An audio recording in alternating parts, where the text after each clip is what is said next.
Greetings, everyone. So my name's Professor Les Henry, and welcome to the Outerview, where reason comes first. And today is an honor, a privilege, and a delight to invite my brother, Kevin Haggarthy. Brother Kevin, how you doing today, man? Yes, hello, brother, and blessings to everybody. Thank you very much, man, for this. It's a privilege talking to you. We go back a long time, and we're still back in. So big up to you, man. Thank you for all the hard work. Well, and you're looking, you know, the Wing Chun at work. You look diesel, as the African Americans would say, man. All right, yes, Sensei. Yeah, man. Yeah, you look nice diesel, one. man. Yeah. But so, brother Kevin, tell us a little bit about yourself. Okay. So what I do for a living, I'm a motoring journalist and broadcaster. So I spend a lot of time in the motor industry. I do consultancy work with motor companies, and I teach high-speed driving on racetracks with race cars. Yeah. And I keep missing out. It's like every time you offer me in my office, saying every time you offer me, something comes up. Have you noticed about 3 or 4 times? I know. And last time, 3 or 4 times something comes up. I was saying next time. Yeah, man, absolutely. Yeah. So I write for a lot of magazines all about motor cars. But as you know, brother, I've been involved in campaigning and trying to address our issues for many years. Yeah. So this career for me now is, if you like, a second career. I actually started off in the early years when the Voice newspaper did a feature on me when I was working up at a race circuit, and did a feature on what I was doing with cars, which then was a spare time activity, because my first career, if you like, was in local government. And it started actually with community work. I started working with a black project in Nottingham called Ukaidi, which stands for self-willed. Wow. And that was a direct response to the uprisings. I came fresh out of university, and for me, it was kind of like a natural place to go in Nottingham. And it was a good time to be involved as well, because that was a time when people were angry. It was the same kind of time as the uprisings in Brixton. Yeah. And so for me, it was really quite key. And then from there, I started working with race equality in Hackney. And again, having some of that hardcore experience, I went to Hackney because Hackney seemed to be much more serious than we were in Nottingham. Yeah. And I just went there to visit. And when I started mixing with the people, I thought to myself, you know what, I've got to be practical. I've got one lifetime. So rather than stay in Nottingham, much as we were quite good as a close-knit community, it was a tight black community. But I thought, if I go down somewhere like London, I can make up 10 years very quickly. And believe me, definitely. I mean, I used to live in Bruce Grove when I first went to London. And, you know, funnily enough, it was just like a luxury to see everywhere I could go. I could find black food, there was black music, and everything around me. I thought, you know what, this is like amazing. This is from a guy I went to university in Leeds. I did a master's degree in Bristol, but lived in Nottingham. So going to London, that was really, for me, very, very important, because it was a time when in our generation, we were catching it hard. Absolutely. You know? We were under the real pressure, and I know that you did a lot of commendable work for Race Equality Action Lewisham, because that's when I got. Right. In fact, I think you wrote me into that project, if I remember correct. That's right. But don't forget, because after I started doing community work and working on the ground, a lot of picketing, dealing with really hardcore street stuff. Yeah. To be honest with you, you have to interpret things as you go along, right? Yeah. So I'm thinking to myself, right, with this community action work, my feeling was, how do we make things change, right? Yeah. And what I was finding was I was involved in everything, every single committee you can imagine, this group, that group. And I'm thinking, yeah, but we're all shouting. We ain't getting anywhere. True. So I decided then to take that experience into the bureaucracy. And that's why I started then working in the local authorities. And I started working for Hackney Council. I worked in the corporate policy area, controlled a big urban program fund of about 25 million then, coordinating that. Yeah. Now, the good thing about that, which was called the Inner City Partnership, was that, you know, you could lever resources. And we're dealing with people who are catching it hard, right? So to me, I'm thinking to myself, I can be more effective if I'm working in the bureaucracy, dealing with my people and dealing with real issues in a part of London which tell me about it. That's where it was happening. Yeah. Then to me, that was a way to take that experience and move forward. So what I've tried to do over the years is use that experience of working with our people, because I don't think we have any choice, quite frankly. You know, we have to live our lives, and then just gradually interpreting how I can have an influence. And so from there, I went, moved on to another local authority in Southwark, where eventually worked my way up through several levels to become head of corporate policy and performance review. So I had a whole range of areas that I was responsible for, including equalities. A lot of that involved sometimes doing big stuff, you know, working on big stuff for London, even, which I look at it with some regret, looking at issues around trying to make the CRE do its job, all them type of things that you have to go through. So, Brother Kevin, I think actually that's a good point, because I know you've got a kind of very interesting view on campaigning, and is it effective? So, you know, is that all that aspect of what it is? Yeah.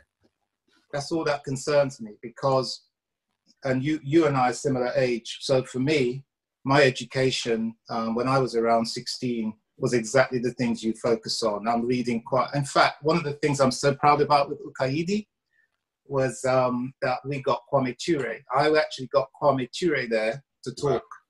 Wow. And it was like, wow, because that man, I swear to God, because he was like, he was basically in isolation. And the government were worried about him causing some disruption, but we managed to get him to come speak, and we got as many people in the room as we could.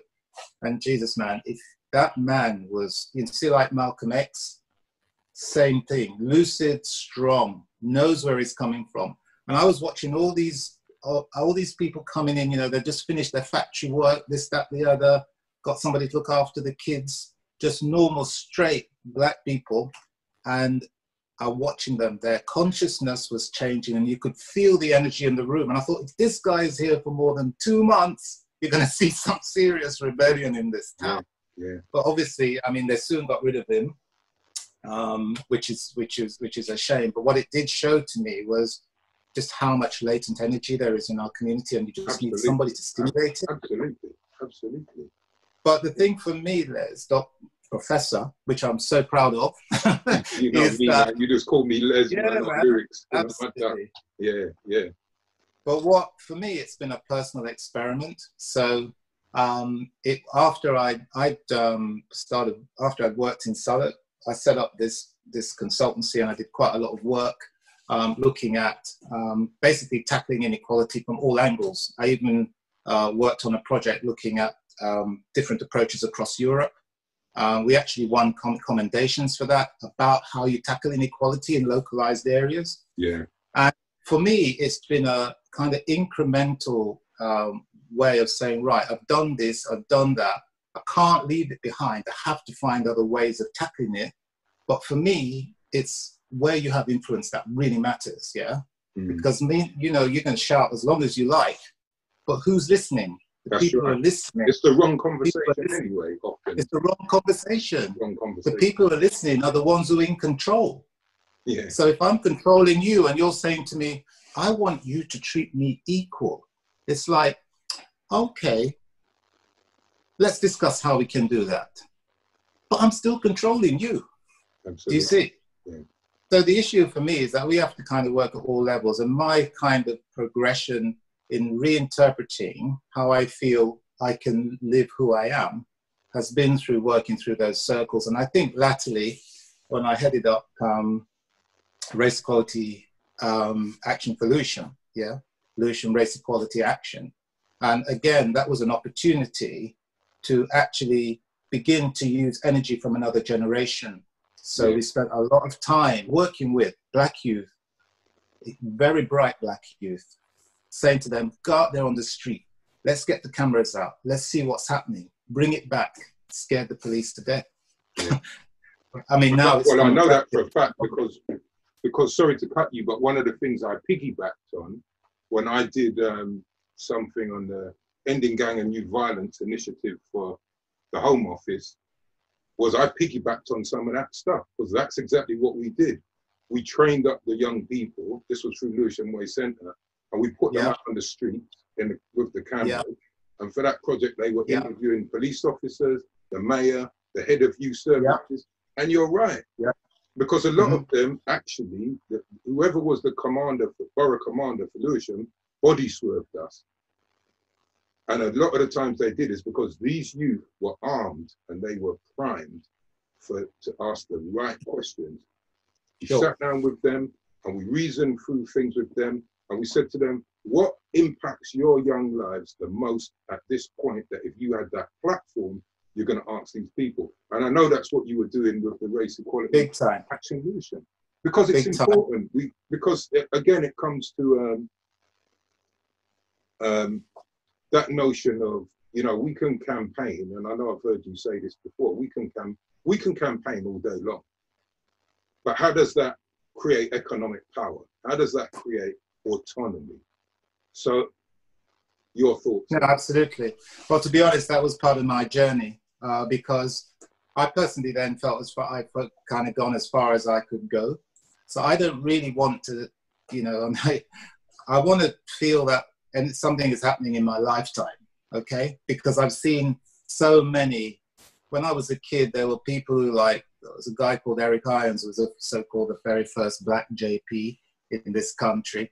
And I watched that man, very bright, kind of learned guy. But, you know, he still died campaigning and things are exactly still the same, you know? So I'm trying to think, well, we all have to experiment with how we can make change.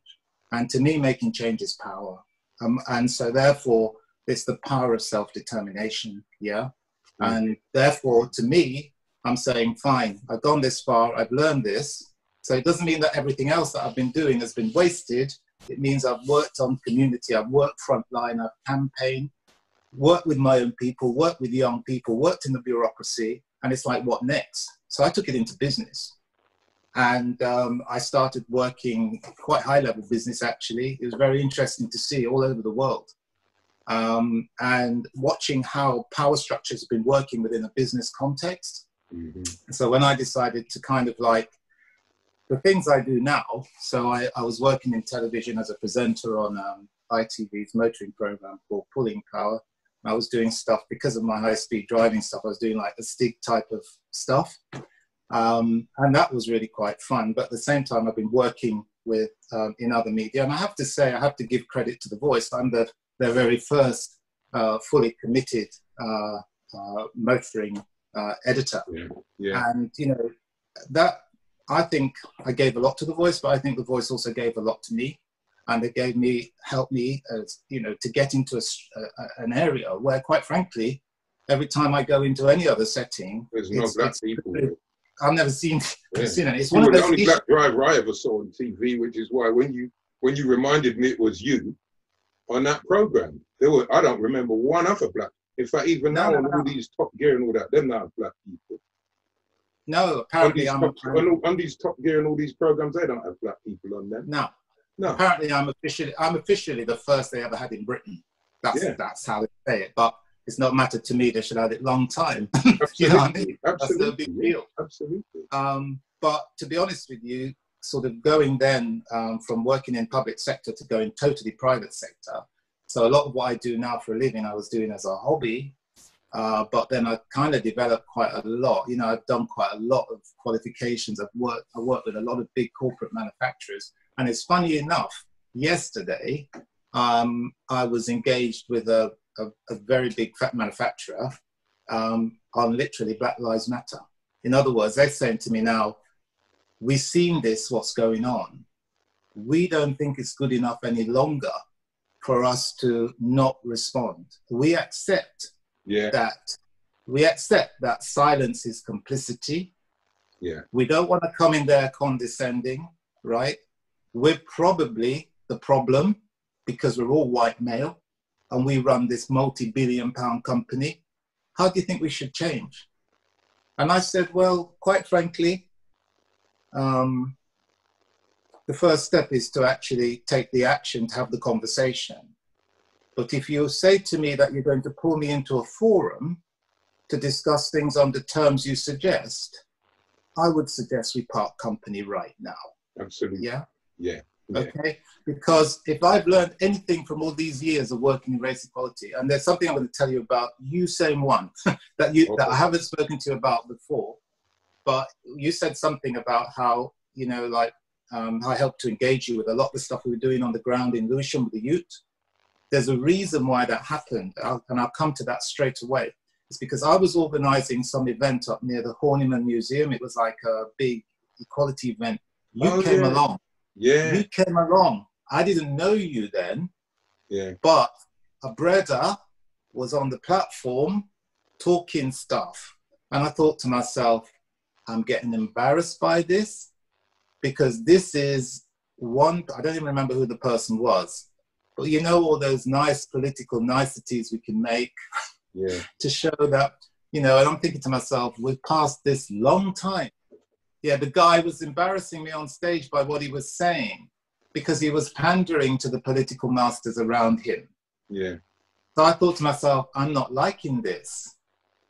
Then this brother stands up with the long locks. It was you. And man, you took him apart. Well, very politely. Yeah. Anybody who knows you, Professor, knows that this is your style. You know, you're not gonna just immediately destroy somebody. You will reason them into sanity. And you stood up and you said, look, I just want to take issues with some of the things you're saying here, because you're speaking as a black person, and at the moment what you're saying is you're not representing me, and I don't want any misinterpretation about this. And then you corrected something, and quite frankly, I thought to myself, yeah, that's what needs to happen. We need to educate ourselves. You didn't destroy him, don't get me wrong. You know, you were respectful. But I think by the way you reasoned with him while he was up there, I don't know if you remember this. Vaguely. Yeah, it's your style. Yeah. And I thought to myself, I need to know that guy. And that's how we got to know each other. Oh, wow. Seriously. Yeah. Because you know what it is, Brother Kevin, and I've been having this conversation recently, it's having moral courage. Yeah. That's what a lot of people lack. So even in that position with the big corporations, and I know the kind of stuff that you do and those circuits moving, a lot of people fundamentally lack moral courage. They won't say it because they're thinking about either the pound note or their career or whatever. And to me, if you don't have that visceral investment in yourself, tell me. You know, you can take a knee. I was actually disgusted seeing people take a knee. John Terry took a knee. Yeah. I think the whole thing is disgusting. It's completely out of context. And now it's just going to be take a knee. Oh, Black Lives Matter on your T-shirts and everything's great now. Yeah. But where's the moral courage to do something about it? Yeah, we've got to be careful not to be fooled by that. Right? I think we've really got to be careful, because how many times have we seen, I've seen many stuff like's been happening, so have you, on same kind of reaction to basically the killing of us. And then the question is, how long is this going to last before things go back to normal? So I think what's inspiring now, and to be honest with you, I feel really good about it, is knowing that, because obviously being much older, I've got nieces, nephews, you know, the next generation, they were all out marching, you know, every single one of them marching, because they're taking it on. Yeah. It's a shame that every young black person has to carry that burden, but they've got no choice. So I think we've got to be quite strategic. What I did after we were working together in Lewisham, I took a lot of that into business. And worked with all over the world, with quite some big business. And it was very interesting to see what was happening there as well, because there I was finding that you're sitting with people with real power. But here's the thing, the people I was sitting with who were black had real power too. You know what I mean? And it was very interesting to see there that what was determining the outcome of that interaction was not color, it was knowledge. Yeah, it was knowledge gives us the power to liberate or enslave. I've said it. I've said it for years, and it's about those resources, those intellectual resources. How can we not only tap into them, but how do we recognize them? And for us, we nurture. This is what we do. We're builders, not destroyers. You know, hence when you said about me and what happened in that in the Horniman's Museum, that happens to me a lot. And usually I will have a backstage conversation with that person. So that person must have really rankled me for me to stand up and do that. But my point is, as you quite rightly point out, we've got excellent resources. So how do you think we can utilize those resources? I think, to me personally, the answer that we need to make happen is our own self-determination by mobilizing to bring together the whole set of skills and resources we have in virtually every channel. Yeah. And recognize that power, and if you like, even going far as the eradication of racism on us, will come through self-resourcing. Yeah. And building our own power base. It doesn't mean that we don't integrate, as they put it, or we don't work within other communities. But quite frankly, we're kind of like desperate at the moment. So we have to take a strategy where we use our skill sets, our resources, our education, our learning, and integrate it into a way of being able to resource our capacity to make decisions and control and impact. That's why, honestly, I don't hide the fact I love the work you're doing, right? But I don't think it's the total solution, and neither do you. No, absolutely. Because I do my little bit. We have got to have our academic professor who can talk to us about our history, help us to learn things, because a couple of sessions, you and I did one of your sessions recently about Malcolm X, right? So for me, it was like, reminding me. For a lot of the people there, it's like first time they're hearing this stuff. Yeah. And it's like, whoa, shouldn't be. Because at the end of the day, we have a duty, which I think is a lot that you do, to help to empower us through the knowledge of our culture and our history, right?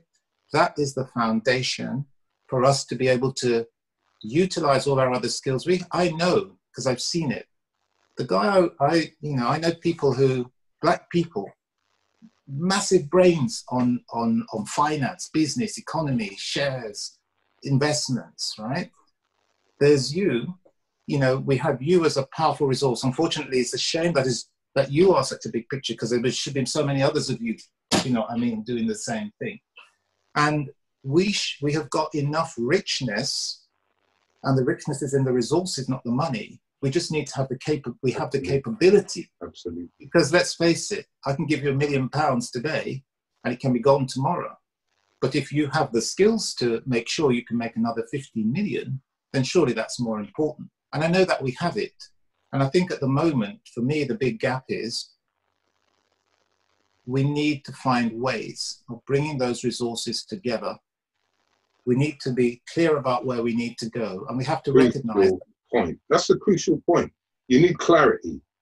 We need clarity. Clarity, yeah. And not only that, we've got to stop asking people to change. Because before we start asking them, we have to say, who is in control? True. Not me. Yeah. So we have to stop asking, right? Yeah. And we have to be saying, this is the way it's going to be. Yeah. So, Brother George Jackson, it's like, well, I asked you once, politely, and you didn't take any notice. I'm going to ask you again. And if you don't take notice this time, then I'm sorry. He was a black belt karate too. Yeah. Reminds me of my dad. My dad was like that. My dad was like that. In fact, it was once. Your ears hard, that's it. Mm. The message has to be clear, Professor, that it's finished with now, right? It's finished with now. It's done. It's done. It's done.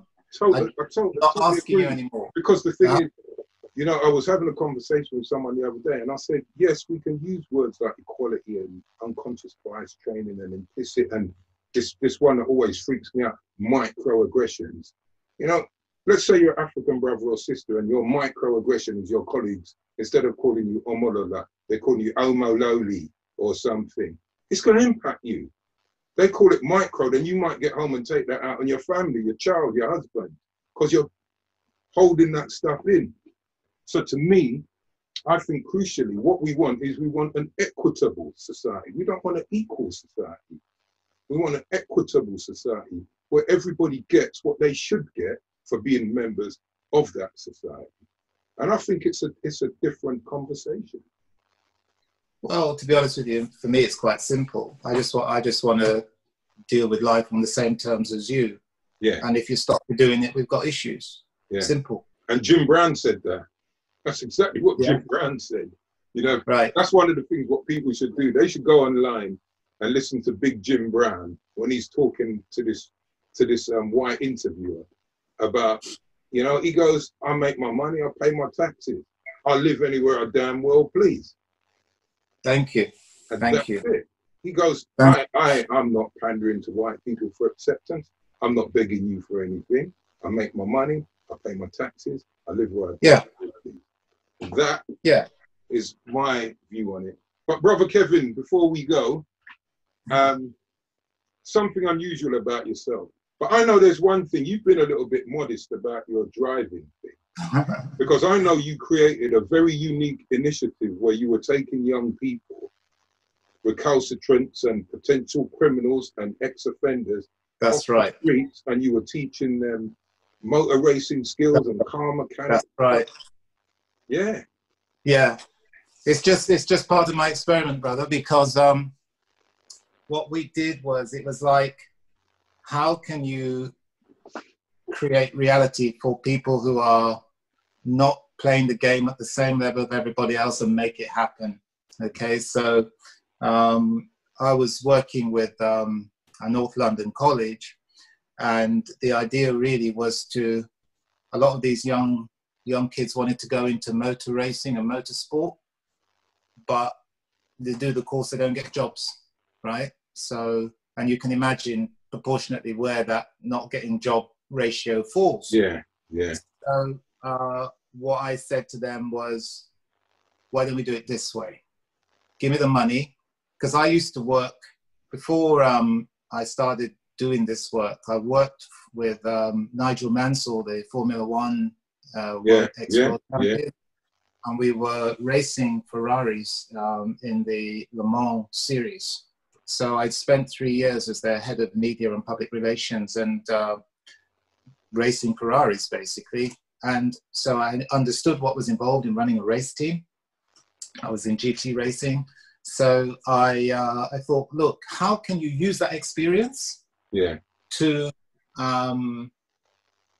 make change happen, right? So there's one thing saying that a young black person might want to go into motorsport, but the industry's white.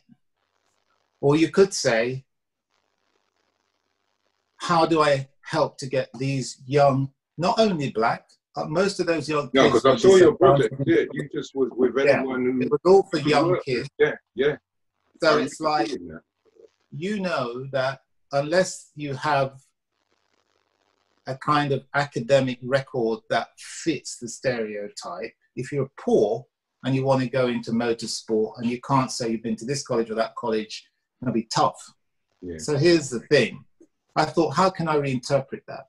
So I thought, what I'm going to do is I'm going to use my experience of working in mainstream motorsport, where we had a budget of millions, to resourcing these young people to make it happen for themselves.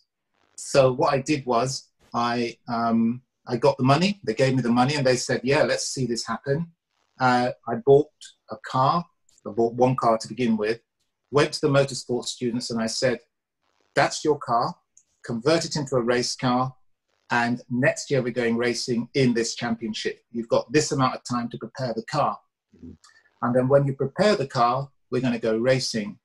That's where I could use my experience in that context. And you are going to be my race engineers out there. And believe me, that was just amazing. Because I remember you sent me the images. Yeah, that's what I wanted you to come and see. I wanted you to come and see it because I'm so proud of those young guys. Because it's interesting, you see, a lot of them, the qualifications weren't necessarily fantastic, but when you put them on the car, they're like mathematical geniuses. Absolutely. Because they're so keen. And so what happened was they built the car, and one thing I'm really proud of is that same car they built, which I still now got and I use it, is that that car, when we started testing with that car, and it's all down to them, we were in a very competitive championship called the MX5 Super Cup, and that car was running in the last third of the grid. To be honest with you, it wasn't right up there with the fast cars. And I bought a professional driver on board, a proper, in fact, he was the chief instructor for Ferrari. I bought him as the professional driver. So I knew we were getting as much out of the car as we could.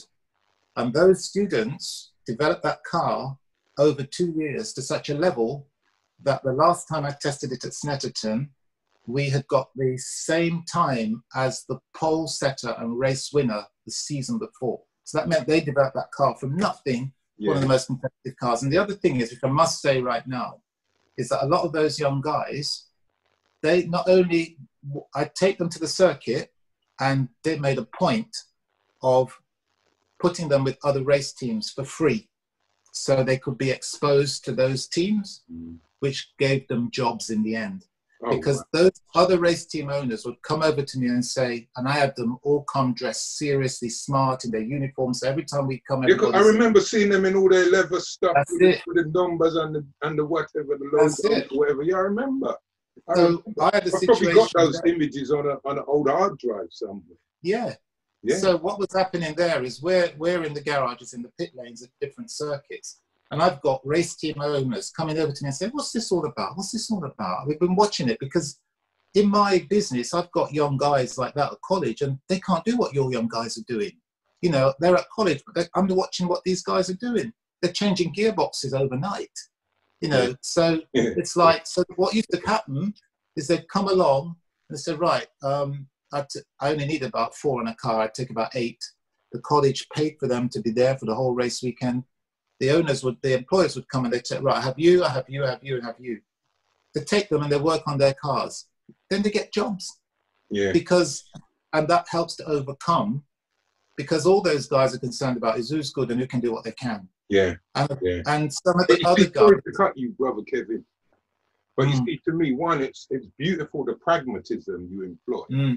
But the other thing, it just shows you that these people don't necessarily not want to employ black people, but they're not exposed to the ones with the skill sets.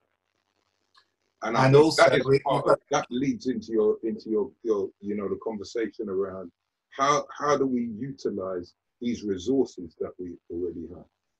Absolutely. But here's the thing, Professor. One of the things I was able to negotiate was an agreement with a university, with Bolton University actually, that the students who graduated from our program would get preferential access to doing degrees in motorsport at the university. Oh, wow. And at least 5 or 6 of them went on to do that. And these are kids. That's what I'm talking about. That's exactly what I'm talking about. And to me, that's amazing. So proud of them. Not me, proud of them. Yeah, absolutely. But, you initiated that. And you initiated that. And for me, that is what is crucial about all of this. Because sometimes, people act like we don't have those resources or we don't have those skills. And what I really liked about what you said earlier is we've got it all. It's just for us to recognize that we have it all. And we do. And find ways how to utilize what we have. What I'm doing privately is, like there was one youth, and I'm, basically to me, is how you keep him he's on the boundaries between one side or the other. Yeah. And therefore, so straight away, what I've done is I've given him a job. He is one of my engineers, and he looks after the customers, and he's one of our team mechanics. And then there's another black youth I know of in Lewisham who's been having a really hard time at school. So I've taken him on as well, and I'm training him up. And that guy is amazing. He's so keen, having spent a lot of time out of school because of problems and misunderstandings. Very bright guy. Yeah. Passed his driving test on the day he was 17. Yeah. And these guys, I swear, if you see it, where if I say to them, I need you at the circuit by 5:30 in the morning. By 5:15, them guys are out there. Yeah. Right? Do you know what it is? You know what it is, Brother Kevin? And I remember I heard Dr. Khalid Muhammad say this years ago. It's how you feed them. It literally is how you feed them. Yeah. You know, do you nurture what is there, or do you force feed them some stuff they're not interested in? I remember I did a project.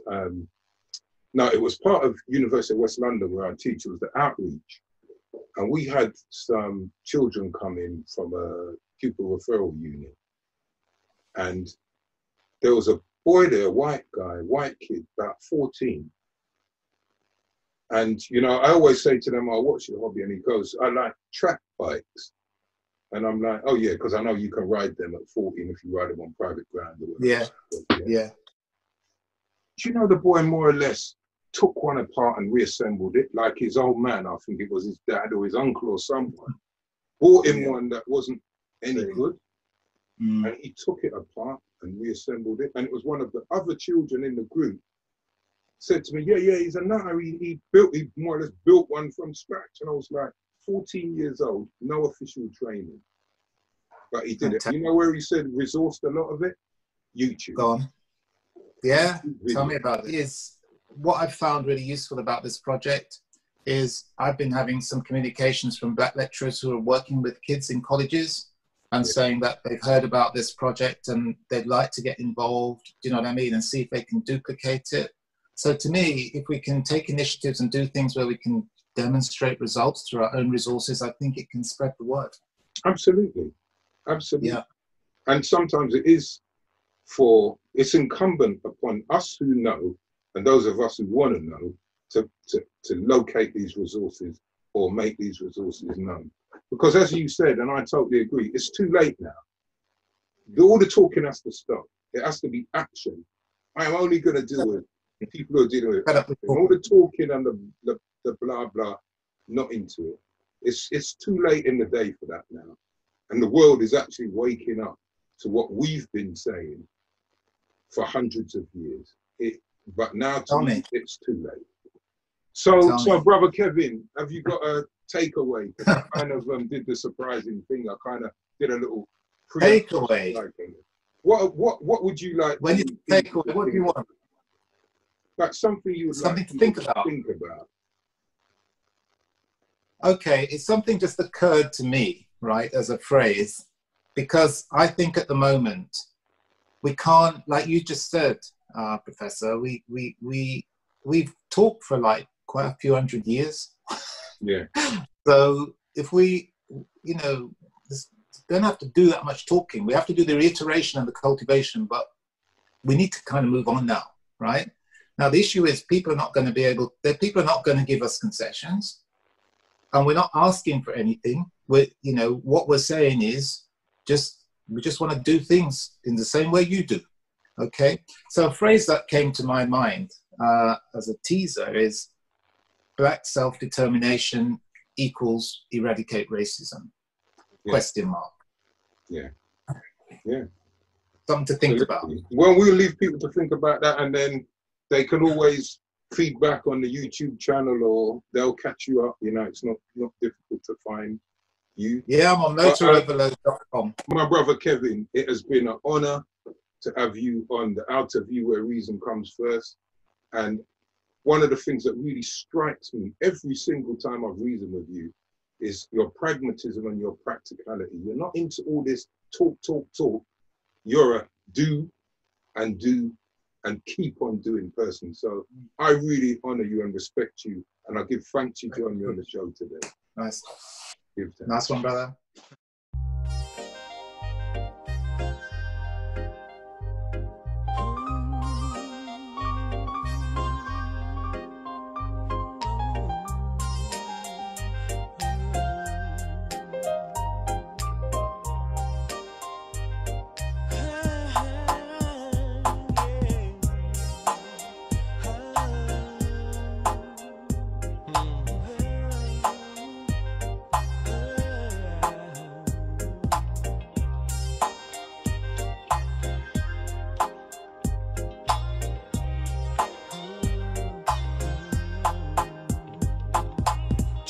is a term I use to describe my mother. In this world, you know I love that woman like no other woman. The eyeless, the lyric.